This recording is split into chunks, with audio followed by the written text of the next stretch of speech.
ورنہ کتنے ایسے لوگ ہیں جو باہر گھوم رہے ہوں گے، بیٹھے ہوئے ہوں گے، غفلت کے ساتھ گزار رہے ہوں گے، اور اس ماہ مقدس کے اندر، ماہ محترم کے اندر آیا اور ختم ہونے والے ہیں، ان کو کوئی سروکار نہیں، ان کو کچھ بھی پتہ نہیں۔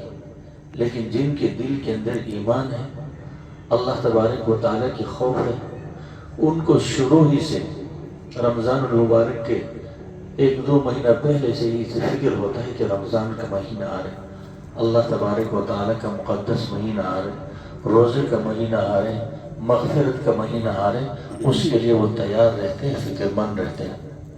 لیکن وہ جن کو اللہ تبارک و تعالیٰ نے توفیق نہیں عطا کرنا، اپنے مقرب نہیں بنانا، ان کو کوئی نہ عطا کیا، اور اس کے اندر کچھ ایسے خصوصیات اور اس صفات کے ساتھ عطا کی جو پچھلے امتوں کو اللہ تبارک و تعالیٰ نے عطا نہیں کیا تھا۔ یہ صرف امت محمد صلی اللہ علیہ وسلم کے ساتھ خاص ہے۔ جب انسان بیمار ہو جاتے تو اس کے عزیز و اقارب رشتہ دار یہ فکر کر لیتے کہ اس کو کسی اچھے ڈاکٹر کو دکھائے، اچھے اسپتال کے اندر لے جا کر اس کے چیک اپ کراتے، اس کو دکھا لیتے ہیں۔ تو ڈاکٹر اور اسپتال والے اس کو کیا کر لیتے ہیں؟ سب سے پہلے اس کے لیے علاج معالجے کے اسباب لکھ دیتے ہیں، دوائیاں لکھ دیتے ہیں، اس بیماری کو یہ بیماری ہے، اس کو اس طریقے سے علاج کرنا، اور ساتھ ساتھ بتا دیتے کہ اس کو 1 مہینہ 20 دن 25 دن کے لیے اسپتال کے اندر ایڈمٹ کرنا ہے، اور ان کے مشورے کے مطابق، ان کے تجربے کے مطابق جب وہ عمل کر لیتے ہیں، چند دنوں کے اندر وہ ٹھیک ہو جاتے ہیں، اور وہ ڈاکٹر اس کو نسخہ لکھ دیتے ہیں، اب اسی کے مطابق آپ چلو گے، آپ کا صحت رہے گا۔ اگر آپ گڑبڑ کرو گے، پرہیز کرو گے، ان دوائیوں سے اعراض کرو گے، دوبارہ یہ بیماری آپ پر لاحق ہو جائے گا۔ تو وہ انسان اپنی صحت کے خاطر، اپنے وجود کے خاطر، اپنی زندگی کی خاطر زندگی بھر اس ڈاکٹر کے نسخے پر عمل کر لیتے ہیں، پرہیز بھی کر لیتا ہے، دوائیوں کو بھی استعمال کر لیتے ہیں، اسی کے نسخے کے مطابق چل لیتے ہیں۔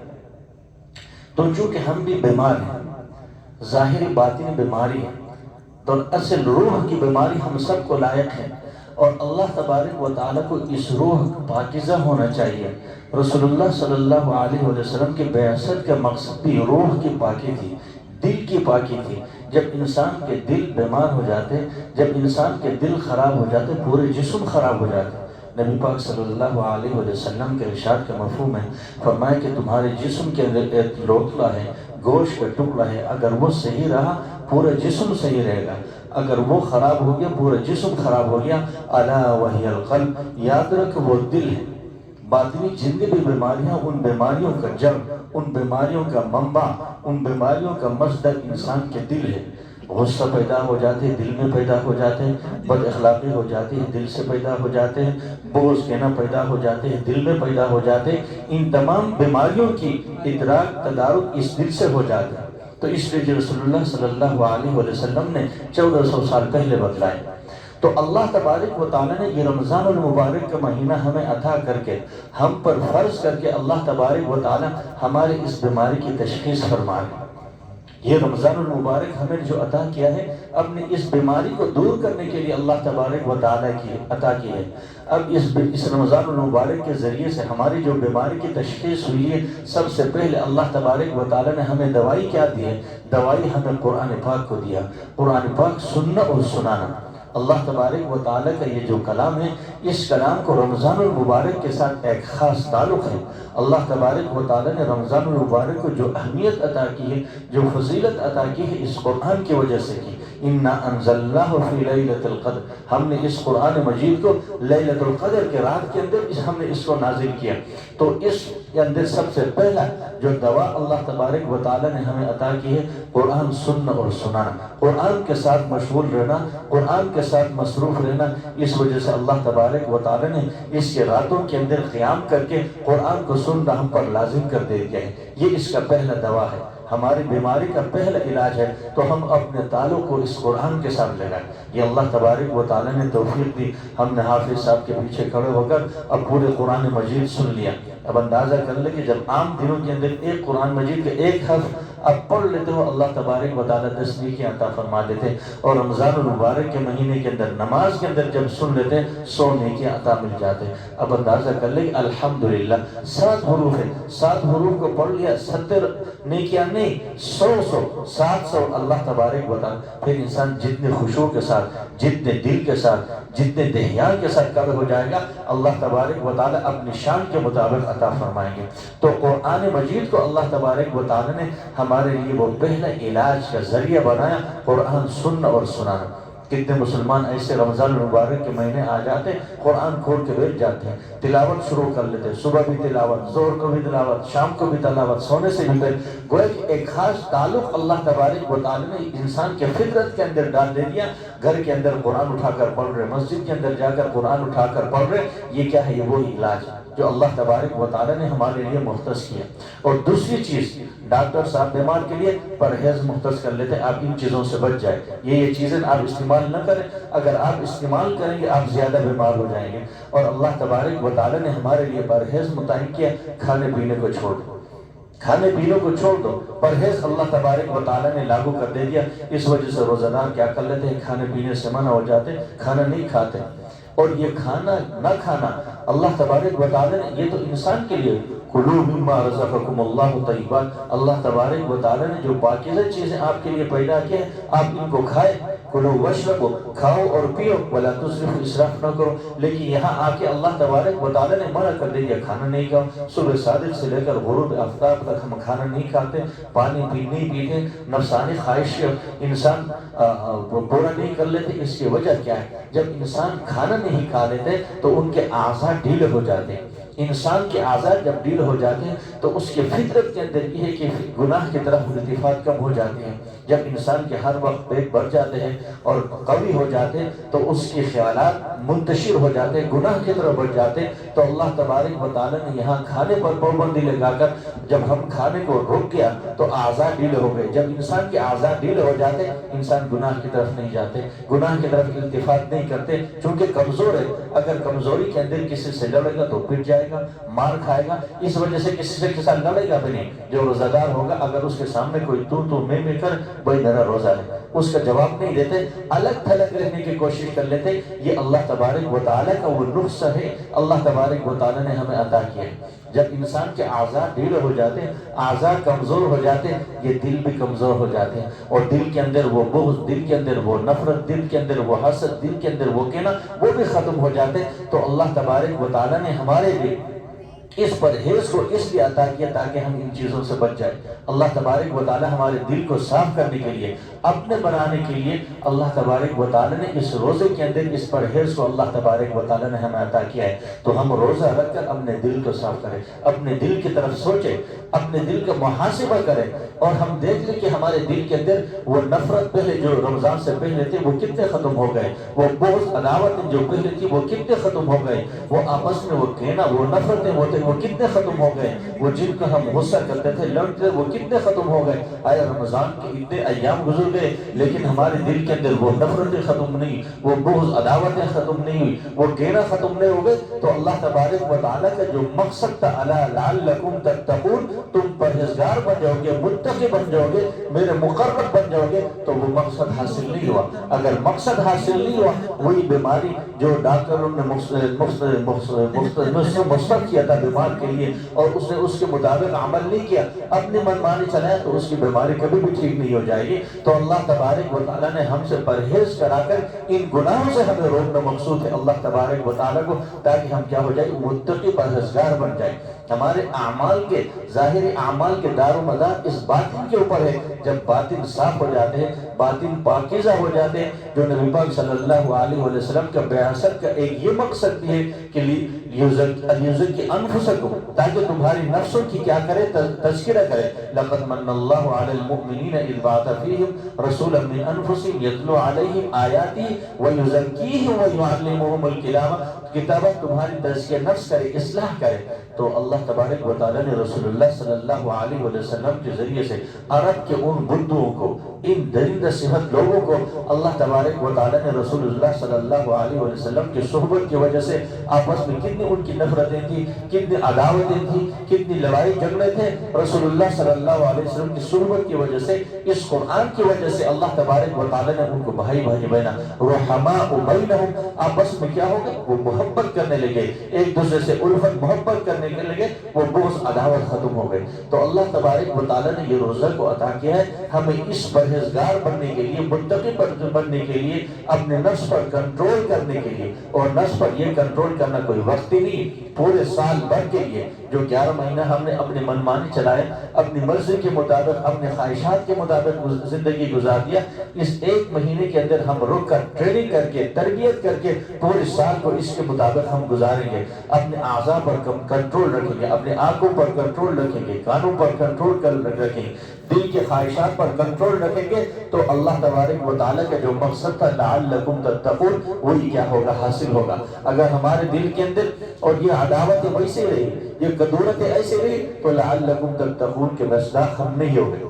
تیسری چیز اللہ تبارک و تعالیٰ نے جو عطا کیا ہمیں، جس طریقے سے ڈاکٹر مقوی غذا بیمار کے لیے تشخیص کر لیتے ہیں، ان دوائیوں کے ساتھ، ان پرہیز کے ساتھ، اس طریقے سے کیا کریں؟ آپ غذا لے لیں تاکہ کیا ہو جائے؟ آپ جلدی بیماری کے ساتھ، بیماری سے کیا ہو جائے؟ ٹھیک ہو جائے۔ تو اللہ تبارک و تعالیٰ نے وہ مقوی غذا، وہ ڈوز جو ہمیں عطا کیا ہے لیلۃ القدر کے ایام میں، رمضان المبارک کے لیلۃ القدر کے ایام میں، ان ایام کے اندر عبادت کر کے اللہ تبارک و تعالیٰ کے کیا کو مقرب ہو جائے۔ نبی پاک صلی اللہ علیہ وسلم کے جو ارشاد گرامی میں نے آپ کے سامنے تلاوت کی، من قام لیلۃ القدر ایمانا واحتسابا غفر له ما تقدم من ذنبه، جس نے لیلۃ القدر کی رات کے اندر قیام کی عبادت کی، اللہ تبارک و تعالیٰ اس کے اگلے پیچھے سارے گناہوں کو معاف فرما دیتا ہے۔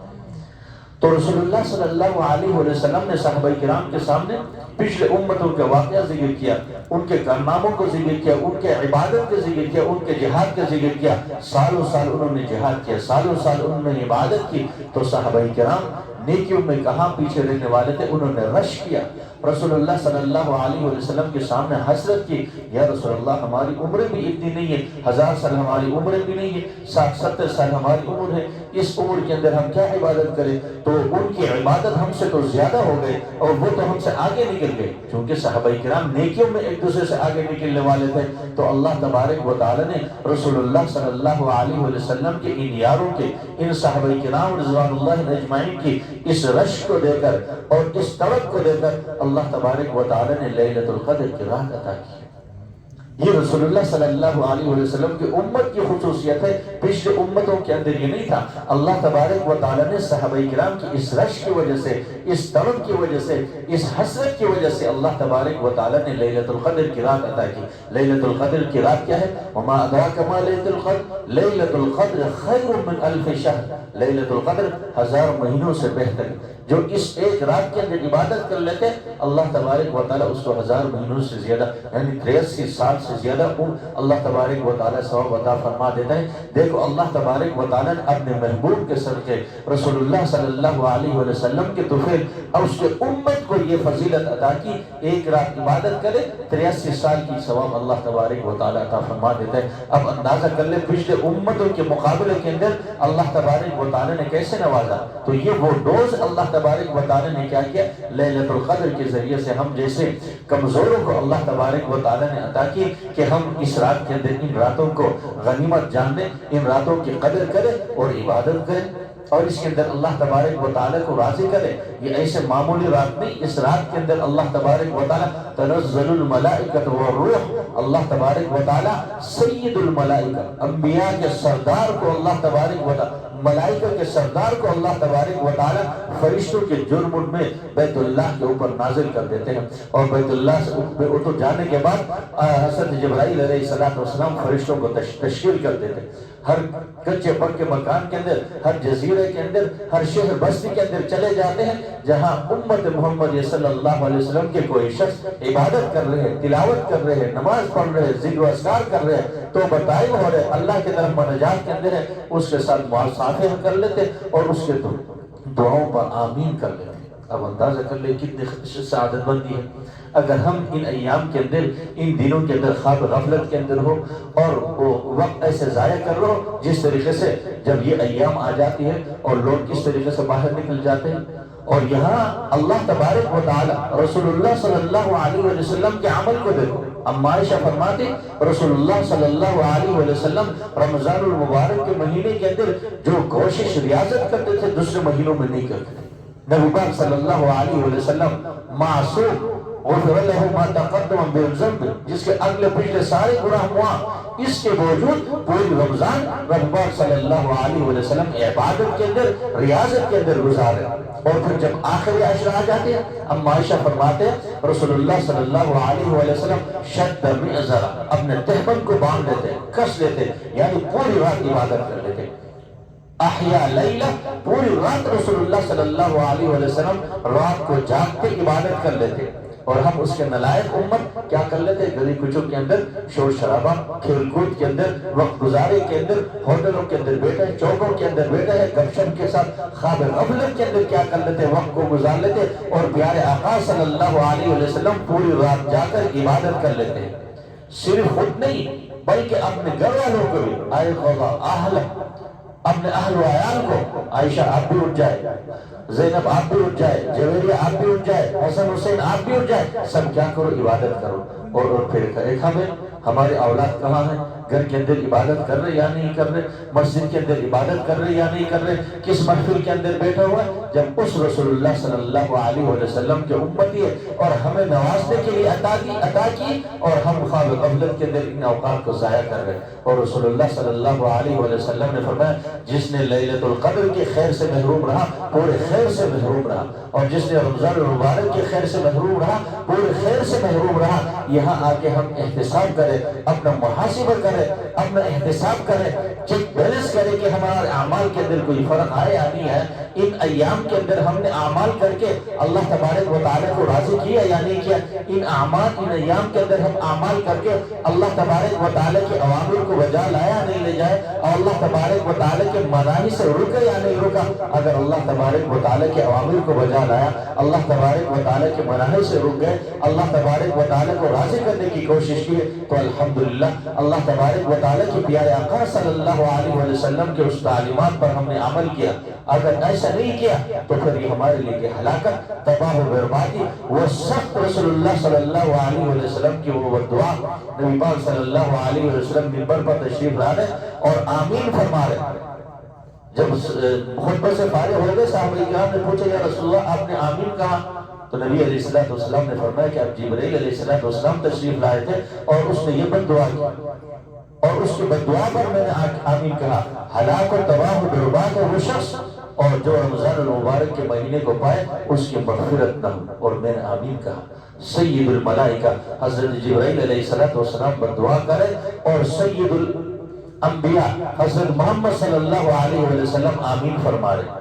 تو اگر ہم رمضان المبارک کے مہینے کو اور لیلۃ القدر کے ان ایام کو اگر اس طریقے سے گزاریں گے تو ہلاکت ہو جائے گی. تو توبہ کریں، اللہ تبارک و تعالیٰ کے توبے کے دروازے کھلے ہیں، رحمت کے دروازے کھلے ہیں، آسمان کے دروازے کھلے ہیں. اللہ تبارک و تعالیٰ نے عرش کے اٹھانے والے فرشتوں کو چھٹی دی ہے کہ آپ امت محمد کے روزہ داروں کی دعاؤں پر آمین کہیں. کتنے سعادت مندی ہے، کتنی خوش قسمتی ہے میرے اور آپ کی جب انسان اللہ تبارک و تعالیٰ کی طرف لے کر کوشش کر لیتے ہیں. دیکھو کتنی بوجھ تھا، کتنی پریشان تھے. رمضان المبارک کے مہینے آ رہے ہیں، جب رمضان المبارک کے مہینے آ گیا روزہ داروں نے روزہ رکھنا شروع کر دیا، کچھ بھی پتہ نہیں چلا. اور جو کم کھانا بھی کھا لیتے اس کے اوپر جب انسان روزہ رکھ لیتے اللہ تبارک و تعالیٰ کی طاقت اس کے ساتھ شامل حال ہو جاتی ہے، اللہ تبارک و تعالیٰ کی مدد اس کے ساتھ شامل حال ہو جاتی ہے. اور جب اس کے تھکاوٹ کے باوجود، پیاس کے باوجود، بھوک کے باوجود افطار کرنے کے بعد تیار ہو جاتے ہیں کس کے لیے؟ تراویح کی نماز پڑھنے کے لیے. کہ اللہ تبارک و تعالیٰ کا یہ بھی حکم ہے، پیارے آقا صلی اللہ علیہ وسلم کا یہ عمل ہے جب تراویح کی نماز پڑھتے تھکے ہوئے کے ساتھ، مشقت کے ساتھ، بوجھل انداز کے اندر پڑھ لیتے ہیں. روایت کے اندر آتے ہیں اللہ تبارک و تعالیٰ فرشتوں کے سامنے فخر فرما لیتے ہیں.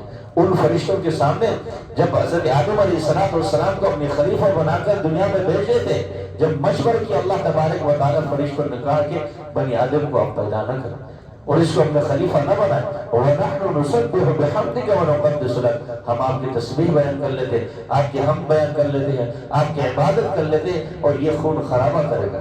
اللہ تبارک و تعالیٰ نے فرمایا کہ اللہ اعلم، میں جان لیتا ہوں، تم نہیں جان لیتے ہو جب یہ بندہ دن کے بعد روزہ رکھ کر لیتے ہیں، پیاس برداشت کر لیتے ہیں، مشقت برداشت کر لیتے ہیں، بھوک برداشت کر لیتے ہیں، اور رات میں آ کر تراویح میں کھڑا ہو کر قرآن کو سن لیتے ہیں، اللہ تبارک و تعالیٰ فخر کرتے ہیں ان فرشتوں پر، فرماتے کہ دیکھو میرے ان بندوں کو دن پر روزہ رکھا اور رات کے اندر آ کر یہ میری قرآن کو سن رہے ہیں، فرشتوں گواہ رہنا میں ان سب کی مغفرت کر دیتے ہیں۔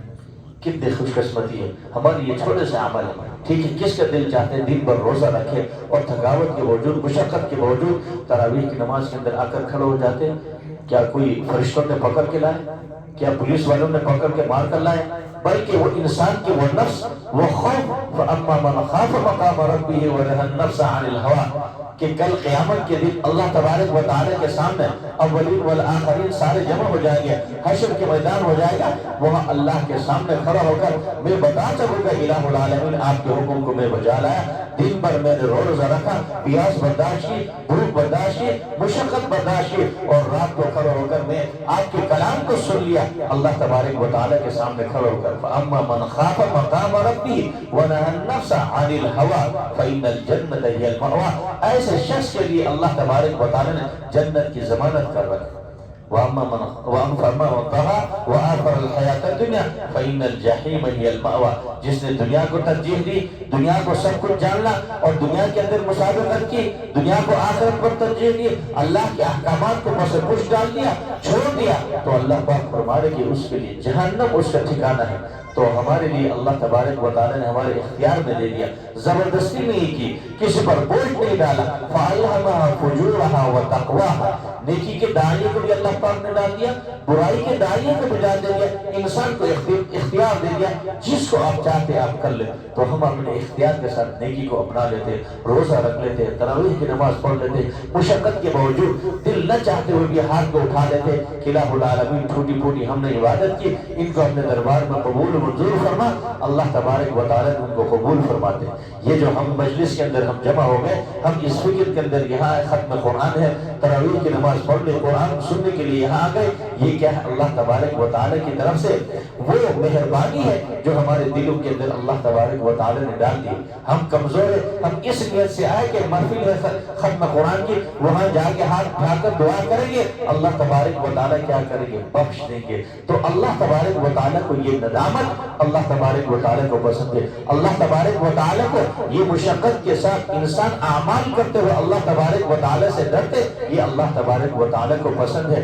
اعمال کرتے جا، اللہ تبارک و تعالیٰ سے ڈرتے جا، ورنہ ہماری اعمال، ہماری روزے، ہماری تراویح، ہماری عبادت، یہ کیا اللہ تبارک و تعالیٰ کے سامنے پیش ہونے کی یا اللہ تبارک و تعالیٰ کے سامنے رکھنے کی؟ یہ صرف ہم نے کیا کر دیا؟ رسول اللہ صلی اللہ علیہ وسلم کی ایک حکم کو، ایک سنت کو ہم نے زندہ کر دے دیا، اس کی شان کے مطابق تو نہیں تھا لیکن کمزور ہے، ہم نے کمزوری کے ساتھ، اپنے ذوق کے ساتھ ہم نے کر دے دیا۔ اللہ تبارک و تعالیٰ ان کو اپنے شان کے مطابق اللہ تبارک و تعالیٰ بدلہ عطا فرمائیں گے۔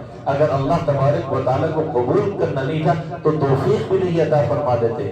یہ جو اللہ تبارک و تعالیٰ ہمیں اللہ توفیق عطا فرمائے، اللہ کے سامنے آ کر سر جھکاتے، اللہ تبارک و تعالیٰ کے فریضے کو بجا لاتے، روزہ رکھ لیتے اور تلاوت کر لیتے، یہ اللہ تبارک و تعالیٰ کی توفیق سے، اللہ تبارک و تعالیٰ کے انتخاب سے ہوتے، ورنہ اللہ تبارک و تعالیٰ توفیق ہی نہیں دی۔ کتنے لوگ ایسے جن کو توفیق ہی نہیں ہوتی مسجد میں آنے کی، جن کو توفیق ہی نہیں ہوتی نماز پڑھنے کی، تو اللہ تبارک و تعالیٰ کی غضب اس سے بڑھ کر کچھ ہو اور نہیں ہو سکتے کہ اس پر اوپر کوئی آگ نازل ہو جائے، اس کے اوپر کوئی طوفان آ جائے، اس کے وہ زمین کے پھٹ جائے، وہ زمین کے اندر گھس جائے، اللہ تبارک و تعالیٰ اپنے سامنے جھکنے کی توفیق کو چھین لیتے ہیں۔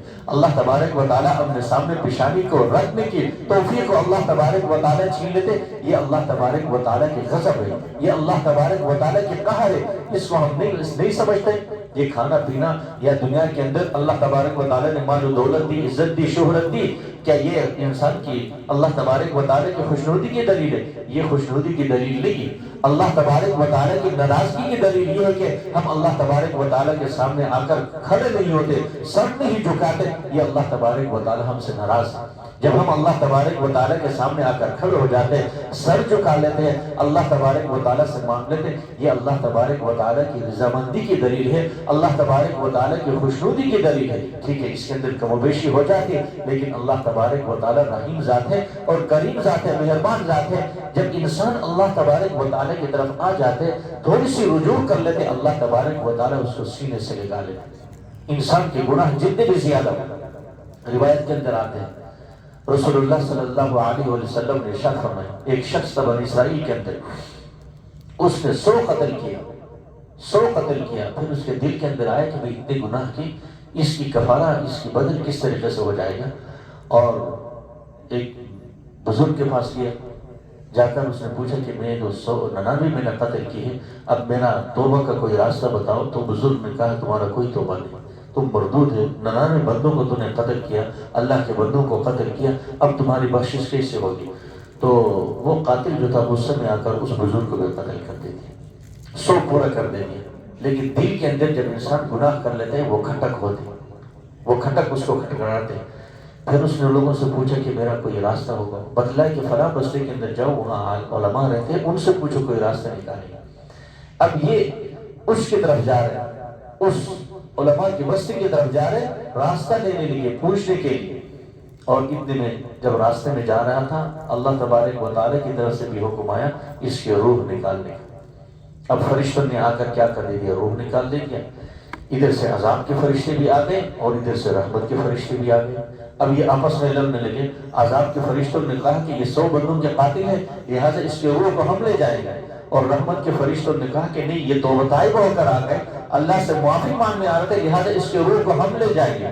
اللہ پاک کے سامنے یہ ان کے مخاصمہ ہو گیا، ان کی لڑائی جھگڑے ہو گئے۔ تو اللہ پاک سے جب رجوع کیا، اللہ پاک نے فرمایا کہ اس زمین کو ناپو، جس کی طرف کم ہے ان میں شامل ہو جائے گا، اور اگر یہ جہاں سے نکلا ہے اس سے طرف زیادہ ہے تو یہ عذاب کے فرشتے لے لیں گے، اور جہاں توبہ کی طرف جانے والے تھے جس بستی کی طرف وہ جگہ کم ہے تو مغفورین اس کو لے جانیں گے۔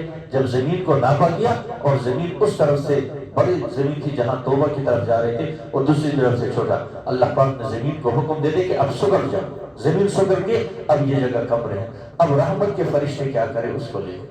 اب اندازہ کریں 100 قاتل بھی اللہ تبارک و تعالیٰ کی طرف جا رہے ہیں اور توبہ طائب ہو کر اللہ تبارک و تعالیٰ کے سامنے نادم ہو رہے ہیں، اپنے گناہ پر نادم ہے، پچھتاوا ہے، اللہ تبارک و تعالیٰ کیسے معاف فرمائے؟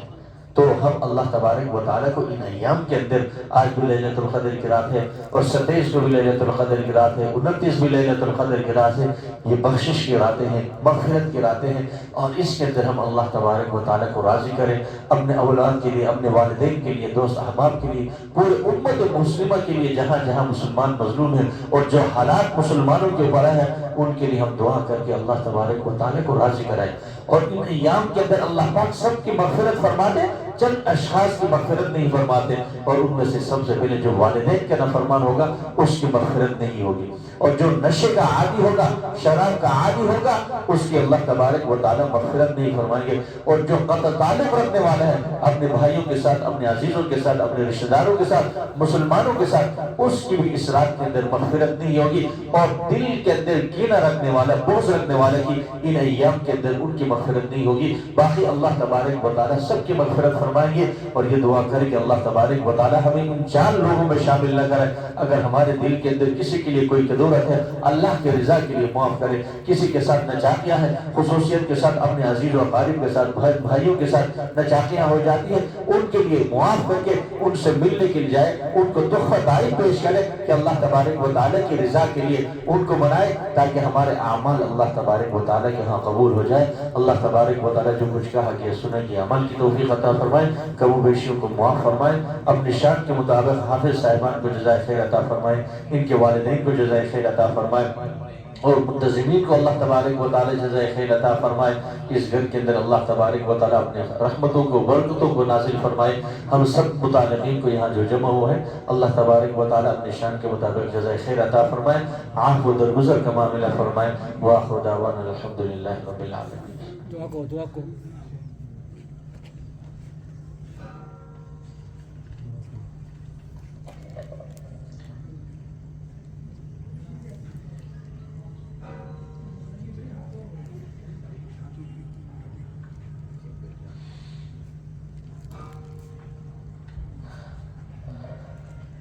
قاری صاحب آپ دعا کریں، آپ دعا کریں، قاری صاحب آپ دعا کریں.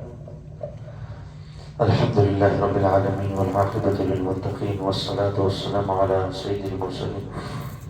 اللهم أنت الله لا إله إلا أنت الأحد الصمد الذي لم يلد ولم يولد ولم يكن له كفوا أحد. لا إله إلا الله الحليم الكريم. سبحان الله رب العرش العظيم والحمد لله رب العالمين. أسألك موجبات رحمتك وعزائم مغفرتك والغنيمة من كل بر والسلامة من كل ذنب. لا تدع لنا ذنبا إلا غفرته ولا هما إلا فرجته ولا دينا إلا قضيته ولا حاجة من حوائج الدنيا والآخرة إلا قضيتها يا أرحم الراحمين، إلا قضيتها يا أرحم الراحمين.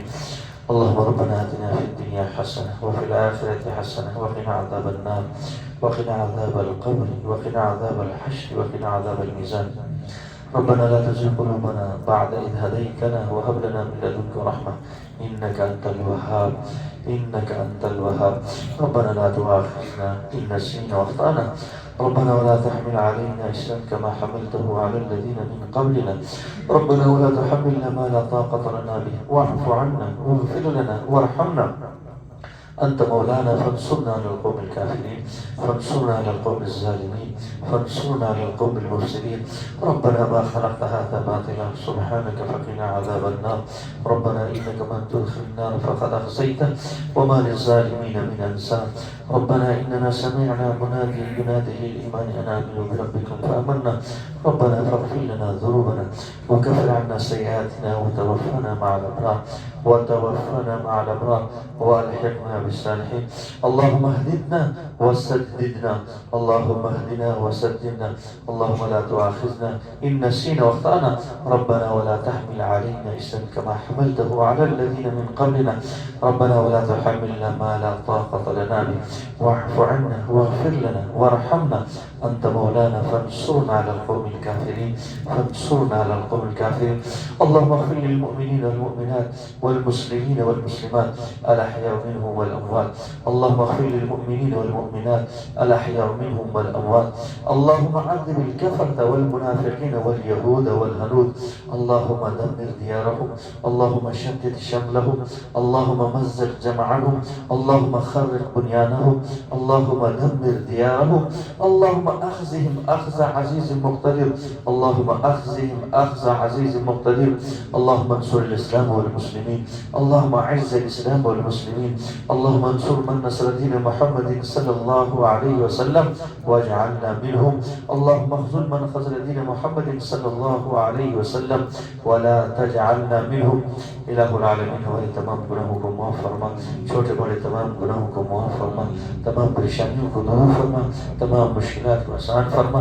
الہ العالمین اس ختم قرآن کو اپنے دربار میں قبول و منظور فرما، اپنی شان کے مطابق بدلہ عطا فرما. الہ العالمین حافظ صاحبان کو جزائے خیر عطا فرما، ان کے والدین کو جزائے خیر عطا فرما، ان کے والدین کے والدین کو جزائے خیر عطا فرما. الہ العالمین ان کے اساتذہ کو جزائے خیر عطا فرما، ان کے اساتذہ کے اساتذہ کو جزائے خیر عطا فرما، اپنی شان کے مطابق ان کو جزائے خیر عطا فرما. الہ العالمین اس ختم قرآن کو اپنے دربار میں قبول و منظور فرما. الہ العالمین منتظمین کو جزائے خیر عطا فرما. الہ العالمین اس گھر کے اندر اپنے خیر و برکت نازل فرما. الہ العالمین خیر و برکت نازل فرما. الہ العالمین نفس کے شر سے حفاظت فرما، شریروں کے شر سے حفاظت فرما. الہ العالمین شیطان کے شر سے حفاظت فرما، حاسدین کے حسد سے حفاظت فرما. الہ العالمین اس ختم قرآن کو اپنے دربار میں قبول و منظور فرما. الہ العالمین سنانے والے کو جزائے خیر عطا فرما، سننے والوں کو جزائے خیر عطا فرما. الہ العالمین اپنی شان کے مطابق جزائے خیر عطا فرما. الہ العالمین ہم سب کی حاضری کو قبول فرما. الہ العالمین دروازے ہم پر کھول دیجئے، ہمیں کسی کا محتاج نہ بنا. الہ العالمین ہمارے ملک کے اندر اپنا امان قائم فرما، یہاں کی بدامنی کو دور فرما، خانہ جنگی کو دور فرما، مہنگائی بےروزگاری کو دور فرما. الہ العالمین ہمارے ملک پاکستان کی حفاظت فرما. اس کے خلاف جو سازش ہو رہے ان سازشوں کو ناکام نامراد بنا. الہ العالمین ہماری حکمرانوں کو ہدایت عطا فرما، خیروں کی غلامی سے ان کو نجات عطا فرما. الہ العالمین ہمیں نیک نیک صالح عادل حکمران عطا فرما، ظالم جابر بزدل منافق حکمرانوں سے ہمیں نجات عطا فرما، الہ العالمین ظالم جابر بزدل منافق حکمرانوں سے ہمیں نجات عطا فرما۔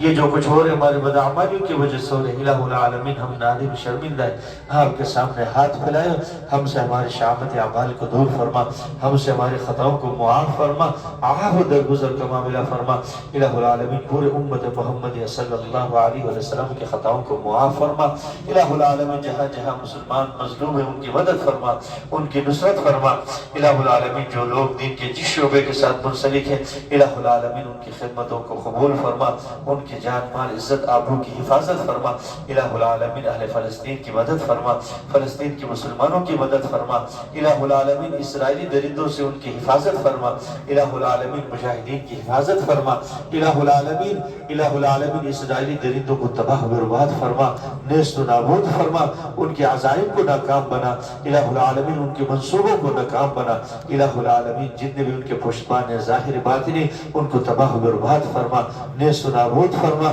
الہ العالمین مسلمان جہاں جہاں مظلوم ہیں ان کی مدد فرما، ان کی نصرت فرما، الہ العالمین ہمارے والدین کی مغفرت فرما، بہن بھائیوں کی مغفرت فرما، الہ العالمین ہمارے اولاد کی مغفرت فرما، الہ العالمین ہمارے اولاد کو ہدایت عطا فرما، نیک صالح فرما بردار بنا، الہ العالمین ہم میں سے جس کے والدین اس دنیا سے جا چکے ہیں قابل مغفرت فرما، جنت الفردوس میں اعلیٰ مقام عطا فرما، شمیم بھائی کی والدہ صاحبہ بہن صاحبہ اس دنیا سے جا چکے ہیں پچھلی دنوں کے اندر، ان کے لیے دعا کرے اللہ تبارک و تعالیٰ قابل مغفرت فرما، جنت الفردوس سے اعلیٰ مقام عطا فرمائے، ہم میں سے جس کے بہن بھائی اس دنیا سے جا چکے الہ العالمین سب کی قابل مغفرت فرما، الہ العالمین ہمارے دوست احباب عزیز و اقارب جو بیمار ہیں گھروں میں اسپتالوں میں الہ العالمین سب کو شفاء عاجلہ مستمرہ عطا فرما، الہ العالمین شفاء عاجلہ مستمرہ عطا فرما، الہ العالمین ہمیں عافیت کی زندگی عطا فرما، الہ العالمین راحت کی زندگی عطا فرما، اپنی رضا کی زندگی عطا فرما، الہ العالمین ہمیں روزوں کو قبول فرما،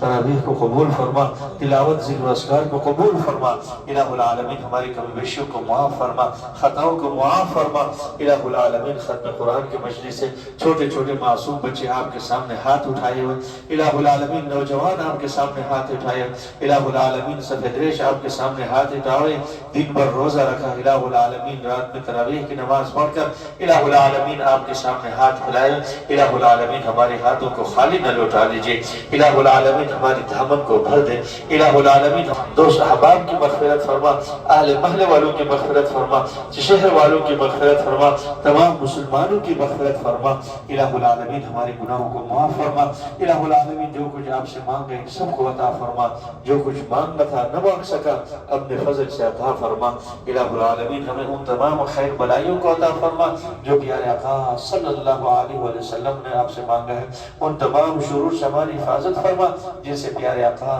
صلی اللہ علیہ وسلم نے پناہ مانگے، اللہم ربنا تقبل منا انکا انت السمیع العلیم وتب علینا انکا انت التواب الرحیم۔